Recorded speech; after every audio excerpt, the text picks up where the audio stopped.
Welcome, thanks for coming. We're continuing on with the third talk today in English with Joanne Guiraud, pardon, merci, from founder of GJ Studio, the guest Swiss designer. You can discover her pieces next door, and in conversation with Julia Bartsch, who is German-born and based in Paris and equally a jewellery maker. So Joanne, do you want to start and just tell us a little bit about your work and your practice? Yes, of course. So yeah, I'm Joanne. I founded the GJ Studio in 2020. I have a background in graphic design and art direction. I grew up in Switzerland, but I moved to London to work for fashion magazine, and that's really there that I found the courage to I knew that I wanted to do something for myself, to work with my hand and to handle a practice from the beginning to the end. And that's where I've decided to change career and launch my brand. So I did a master there, and with the idea of creating a brand, so I took 2 years to understand what I wanted, what was the design I wanted, how I wanted to work, and after that I launched the brand there, but I moved 2 years ago in Brussels, so I'm now based there.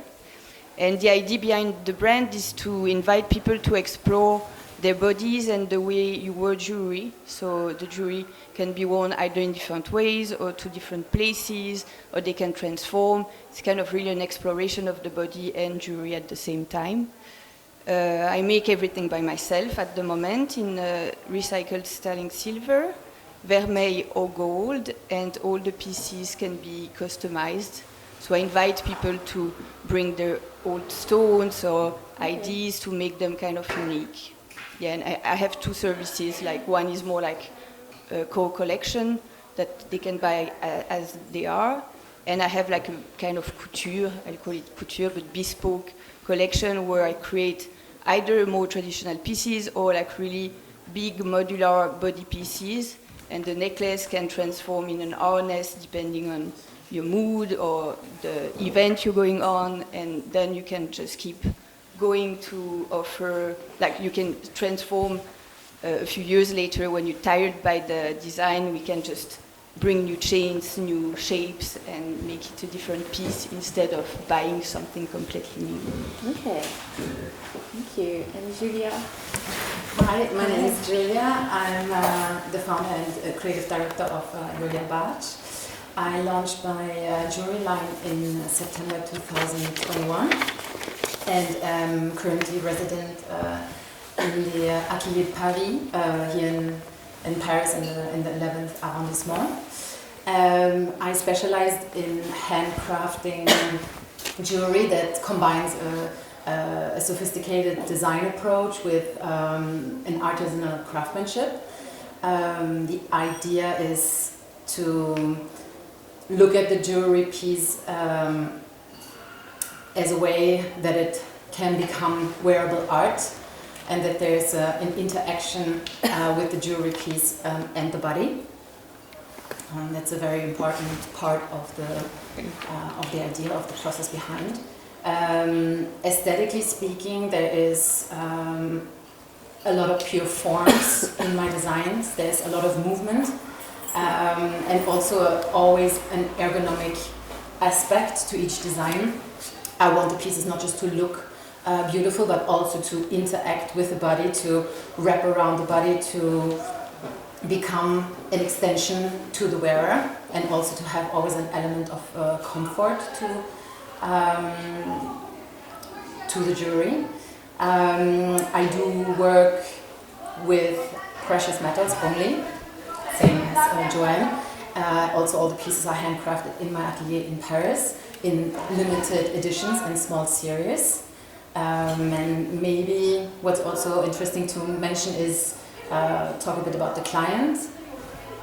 Even though I'm currently based in Paris, I have an international client base. For myself, I've been living abroad for 14 years now.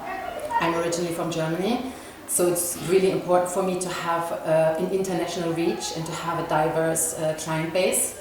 And the people who usually buy my pieces, I would say they look for statement pieces, they look for jewelry that they cannot find everywhere.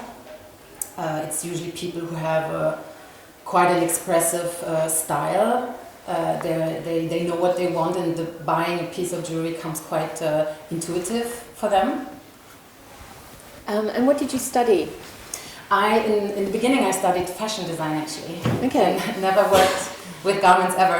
Okay. After that. I immediately ended up working with accessories, designing bags, shoes, sunglasses, also some jewelry. And then it was when I came to Paris 7 years ago that I really specialized in working only with jewelry within design. And then I launched a brand with the motivation or with the desire to actually get to know my product from all angles, because I felt as a designer you mainly work digitally, you're mainly behind a computer, and what initially drew me to become a designer was actually the appreciation for the handcraft. Mm-hmm. And I felt that this part of the process I'm not having at all anymore as a designer sitting behind a computer. So I wanted to get to know my product from a 360-degree angle and learn what it takes to craft the piece, how long it takes to make it, what are the techniques behind it. And then I initially started looking for an atelier, and then bit by bit familiarized with jewelry techniques, how to make jewelry. And I guess I choose consciously to work with the wax technique, the lost wax casting, because even though I never had a jewelry degree or a jewelry education, it allows, if you have a sense for 3D aesthetics and for sculpture, it allows you to sculpt the shapes in wax and then afterwards work with the metal. So. And did you have a similar desire when you changed professions? Was it? Yeah, it was it's what we were talking about the other day. We didn't know each other's brand, but we have really the same approach and the same love for making in 3D using our hands. And for me, it was really important. And as you said, I'm not. I've never really looked to work for the brand, because you then spend your time in front of a computer, and it's really everything I want to avoid. And as I really work directly on the body, so I use wax, clay, wire. I'm quite flexible on that. It depends on what I want to show or translate. But yeah, I don't even really draw. Sometimes just a bit like on picture to see the line where I want to experiment, but I go quite quickly into the 3D process of how it's going to fit, how it's going to feel. And that's also why I launched the bespoke line, because we all have different bodies. So it's really interesting to kind of shape the same design but on a different body, because I usually use mine. It's here, so it's easy. It's free. Yeah. But yeah, it's interesting to see. Like, I've never really noticed as how all ears, for example, are different.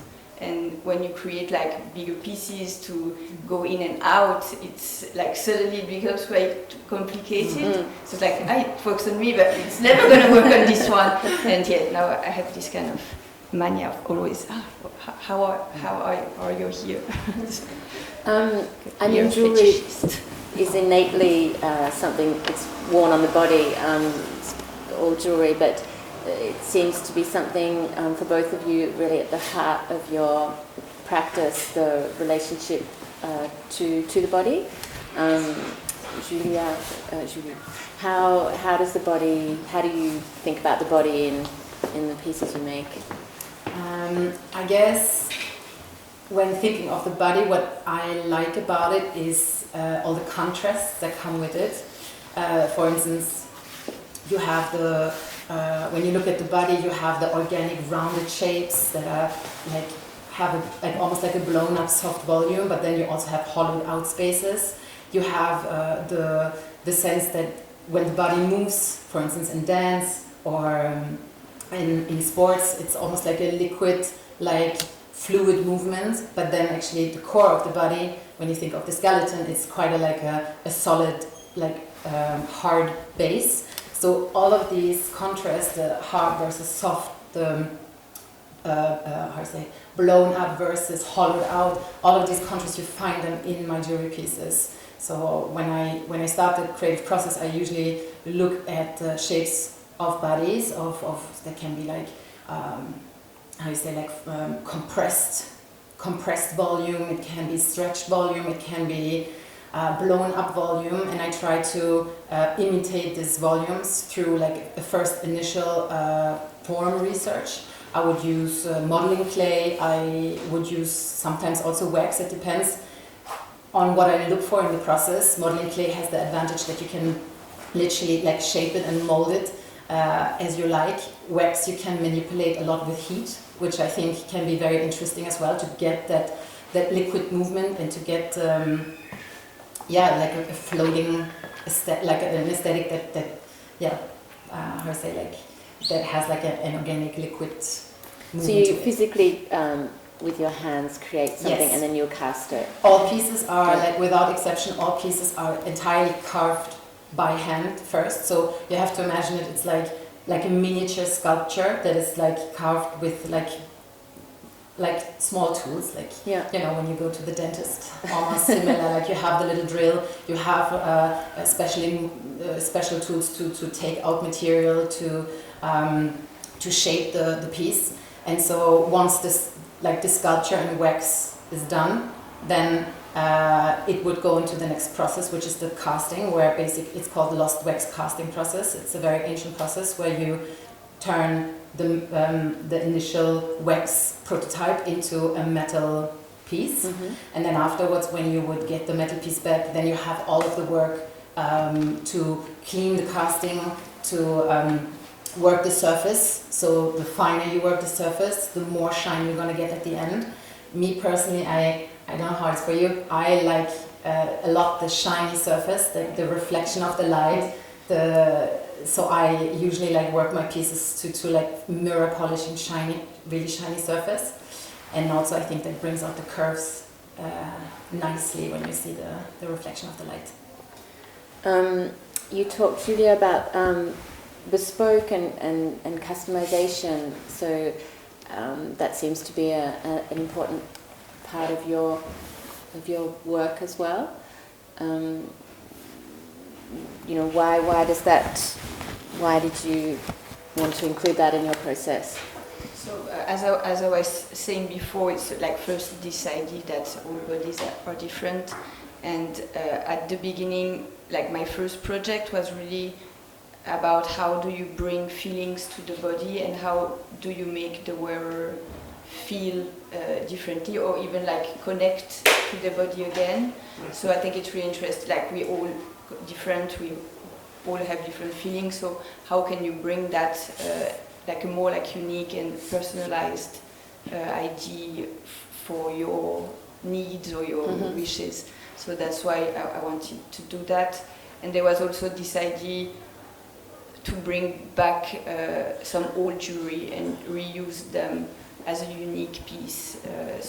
I was saying that before, but like using old stone or jewelry that you don't wear anymore and make something unique. So I have really like this sharing aspect in the design. Even though I keep the design that I create, I want to keep like my identity, but kind of bring this thing a bit on top that is also suddenly a collaboration with my client. Mm-hmm. Did it come from a demand from your clients that you responded to, or was something that you wanted to do and proposed that?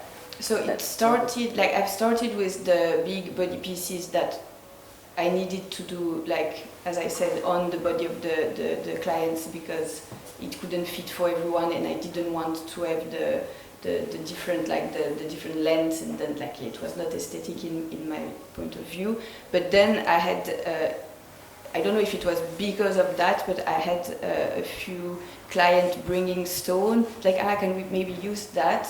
And it became like something that I did more regularly. And now that I want to even like do like special edition with a selection of stone for like a specific event and be like more unique in my design, like limited edition kind of thing. And you talked about, everyone's got different ears. I mean, it seems like there's a lot of attention on ears in jewellery today. Things have changed in the last sort of 10 years about how we're wearing jewellery on our ears. There's also sort of shifts in society, I guess, around gender identity, and I wonder how that is affecting jewellery and your practice. Do you think about issues of gender? Is your jewellery gendered? For me, I really like the fact that I have both. That I have all genders buying into my jewelry pieces. They're worn with great diversity, which I think is something really, really nice. It's really important nowadays, I think, to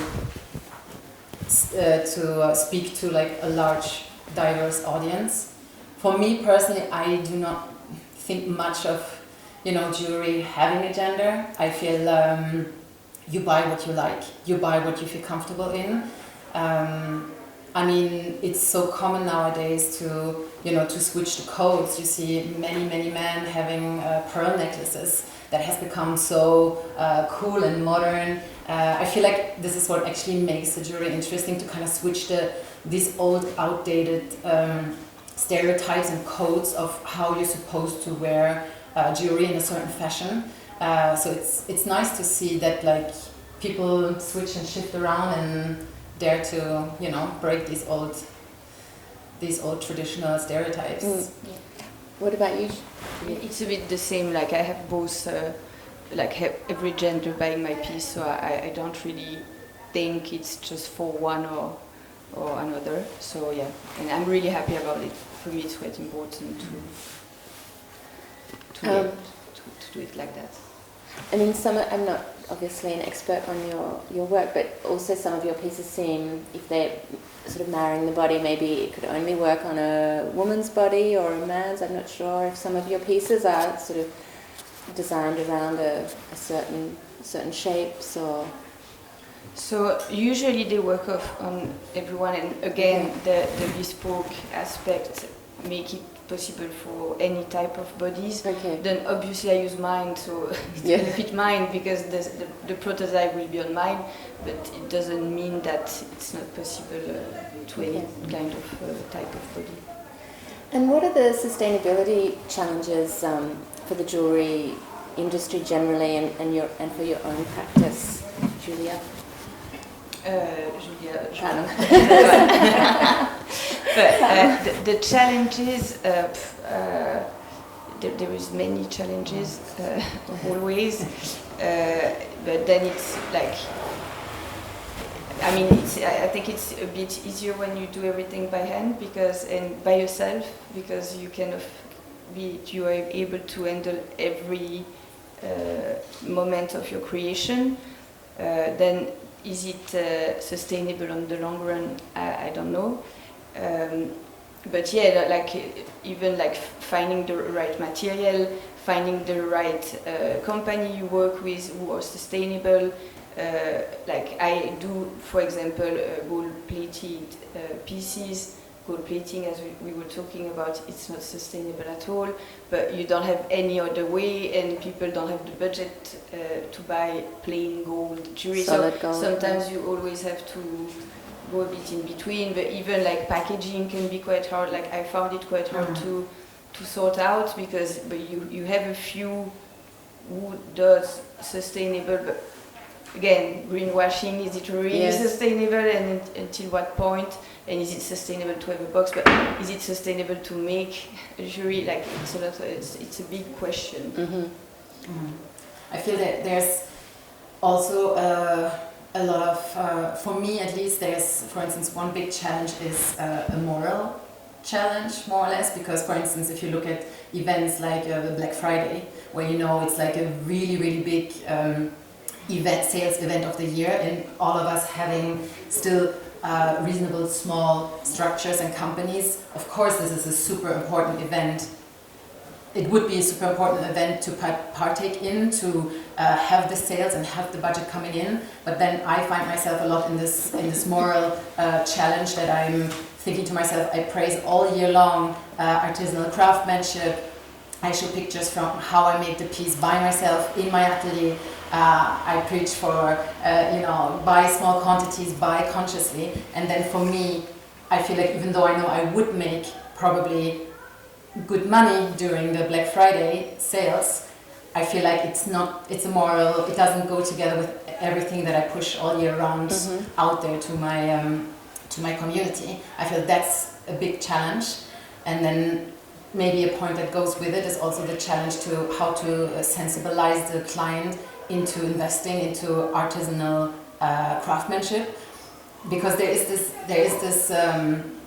this understanding of what luxury is, I feel, for many people, but then nowadays it's a lot about questioning these outdated perceptions of what is for you a luxury product. Is it a big name and a high margin that comes with it that makes a product luxurious, or is it a product where you can say that from its idea to its execution there has been the same brain and the same hands behind this product, like turning it from an idea into a final product. So I feel to sensibilize the client is a big challenge. And then I don't know how you feel about it. Another one is probably also growth. I feel when you work in an artisanal practice, as we do, the more you grow, the more you have to probably take decisions on, am I still going to be able to keep the production in-house? Am I going to have to find collaborators that you collaborate with? And then with more demand comes, of course, higher quantities, because if you outsource it, you will have to follow a certain minimum quantity order. So, and that comes again with a negative part of having stock at the end. So then you question, okay, but how sustainable can you be if you have then stock left at the end? So a lot of challenges for small structures. I think probably when company structures get bigger, there's not less challenges, but just other challenges, I guess. Yeah, you have to compromise always, and we had the discussion the other night. And what do you do? Which risk do you take? What is the best? It's a lot of question. Yeah, maybe there's no perfect solution always, or the perfect choice. You just have to navigate your own way between these thorny questions. Luxury is interesting too, because jewellery, I guess, is well, if you're using precious metals, I mean, it's a luxury industry, isn't it? Jewellery, and it seems I was talking with someone here who was talking as well about how sometimes the clients, and maybe the younger clients, I don't know, are losing even the notion of like the value of the materials, and are happy to buy something that isn't gold, practically for the same price as gold, maybe because it's, you know, got a big name attached, or that there's sort of talking about sensibilization of the public, like perhaps a bit of trickery as well in how the big brands are talking about preciousness and jewelry. I don't know if you have anything to say about that. Yeah, but it's funny. Like when I was in London and I was still a student, I used to work for Alexander McQueen sample sales, and people were buying those jewelry that were like so crappy. I could say, because I was making jewelry, and they were like spending £400 on those things, and then they come to you, and you spend so much time, and you try to do the best, and they're like, yeah, but I don't understand, it's only silver, and blah, blah, and blah, blah, and it's sometimes really frustrating, and people want to buy sustainable, but they don't want to put the money in it, and they are super happy to buy big brands that are not sustainable for those type of price, so sometimes it's just like, doesn't make sense to me. But yes, the power of the brand name. And have you worked for other jewelry companies in any capacity, like designing or making? Or?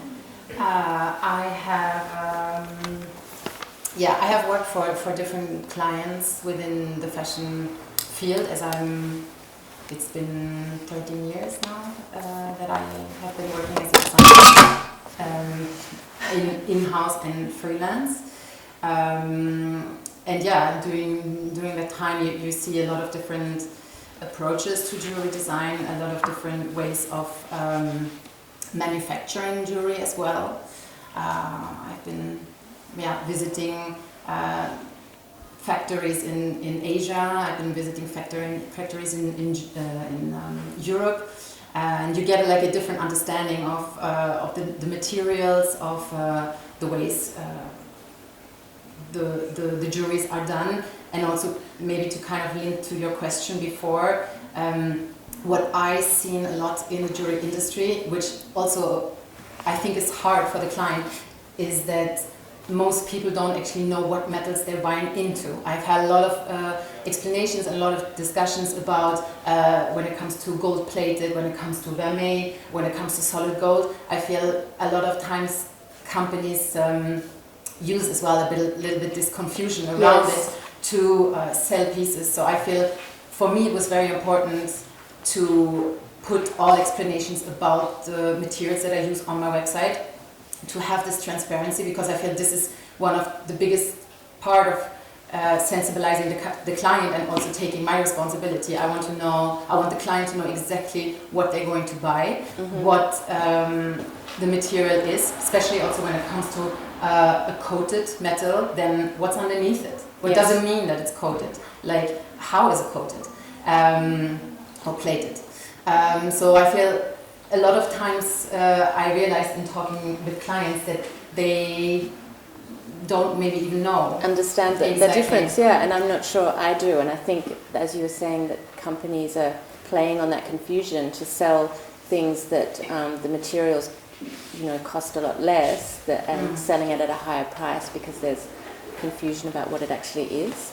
Yeah, and there's also, I guess it's also an actual value and a perceived value that plays with it, especially when you have when you have a brand that has a very strong fashion aesthetic, or like is very on demand in terms of what they do visually. I feel sadly sometimes it happens, or like a lot of times it happens that people look more for the aesthetics instead of the craftsmanship behind it, or the materials behind it.